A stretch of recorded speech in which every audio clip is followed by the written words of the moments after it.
திருக்குடந்தை தேசிகர் அப்படின்னு சொல்லிட்டு உப்பிலியப்ப பக்தர் ஒருத்தர் இருக்கிறாங்க. அவங்களுக்கு ஸ்ரீ கிருஷ்ண பகவானோட எல்லா க்ஷேத்திரங்களுக்கும் போய் தரிசனம் செய்யணும் அப்படின்னு சொல்லிட்டு ரொம்ப ஆசை. ஆனா அவங்களால ரொம்ப தூரம் பிரயாணம்லாம் செய்ய முடியாது. அவங்களுடைய வயசு அதுக்கு ஒத்துழைக்கல.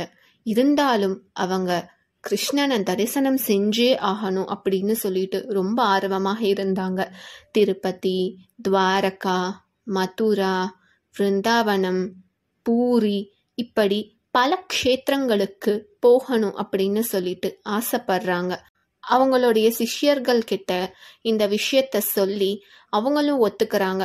சரின்னு எல்லாம் போயிட்டு வரலாம் அப்படின்னு சொல்லிட்டு கிளம்புறாங்க. இருந்தாலும் அவங்களால முடியல. அவங்க அப்பவும் பக்தியோட பிரயாணம் செய்யறாங்க. முதல்ல அவங்க வர்றதே திருப்பதிக்கு தான்.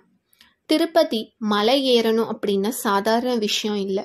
திருக்குடந்தை தேசிகர் அவங்களால முடியலன்னாலும் கஷ்டப்பட்டு திருப்பதி மலையை ஏறிக்கொண்டு இருக்கிறாங்க.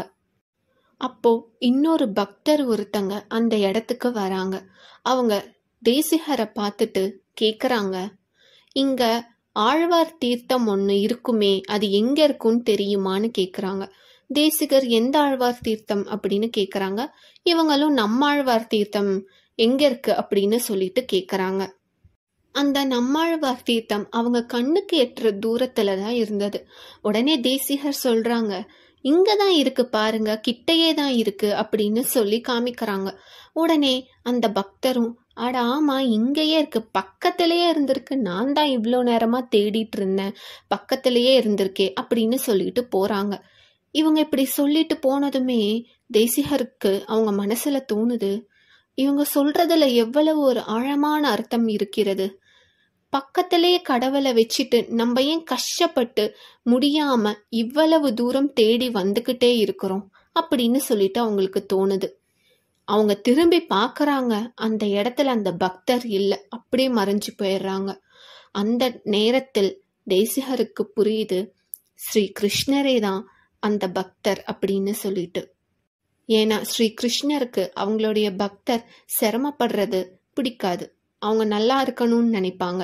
அதனால நம்ம கஷ்டப்படக்கூடாது அப்படின்னு சொல்லிட்டே கிருஷ்ணரே நமக்கு நேரில் வந்து இந்த விஷயத்த புரிய வச்சிருக்காங்க. நம்மளோட வயசு நமக்கு ஒத்து வரலன்னா என்ன, நம்ம இருக்கிற இடத்துல இருந்த எல்லா கிருஷ்ண க்ஷேத்திரங்களையும் தரிசனம் செய்யலாமே அப்படின்னு சொல்லிட்டு அங்க திருப்பதியிலேயே அவங்க தியானம் செய்யறாங்க. அவங்க மனசுல எல்லா இடமும் ஒன்னொன்னாக வருது. அவங்களுடைய மனசுலயே துவாரகா, விருந்தாவனம், மதுரா, அயோத்தியான்னு சொல்லிட்டு எல்லா க்ஷேத்திரங்களுக்கும் போயிட்டு வராங்க. அப்போ அவங்க புரிஞ்சுக்கிறாங்க, கடவுள் எல்லா இடத்துலயும் இருக்கிறாங்க. நம்ம எந்த இடத்துல உட்காந்து கடவுளை நினைச்சாலும் அவங்க நமக்காக வருவாங்க அப்படின்னு சொல்லிட்டு அவங்க அந்த விஷயத்த புரிஞ்சுக்கிறாங்க. எல்லா இடத்துலயும் கடவுள் இருக்கிறாங்க. ஸ்வயம் நம்மளால சில இடத்துக்கு போக முடியல அப்படின்னாலும் நம்ம மனசால கடவுளை நம்ம தரிசனம் செய்யலாம். நன்றி, வணக்கம்.